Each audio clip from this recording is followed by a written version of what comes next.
तर आज घटस्थापना ही फायनली झालीच. तर नमस्कार, तुम्हा सर्वांचं स्वागत आहे माझ्या नवीन मिनी व्लॉगमध्ये. तर आज आहे शारदीय नवरात्रोत्सवातील पहिला दिवस, पहिली माळ. आजचा रंग होता पांढरा आणि आज घटस्थापना होणार होती.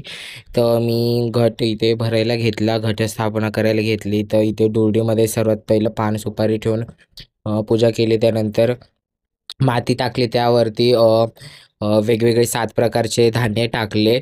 घटामध्ये टाकायचे असतात 7, 5, 9 असे वेगवेगळ्या प्रकारचे टाकतात, तसे मी टाकून घेतले आणि लेयर करून घेतले. आणि त्यानंतर घट स्थापन केला आणि देवीचं मुखदर्शन केलं. देवीला झाकून ठेवलेला चेहरा तो ओपन केला.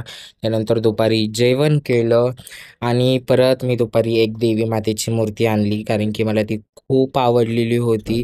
ही मी कलशापासून देवी माता बनवलेली आणि दुपारी मी बाहेर गेलेलो तेव्हा मला एक देवी मातेची मूर्ती आवडली ती खूप, आणि ती घेऊन आलो. तुम्हाला माझा मिनी व्लॉग आवडला असेल नक्की लाईक शेअर सबस्क्राईब करायला विसरू नका आणि इंस्टाग्रामवरती फॉलो करायला विसरू नका. तोपर्यंत बाय बाय. आणि ही ती आहे देवी मातेची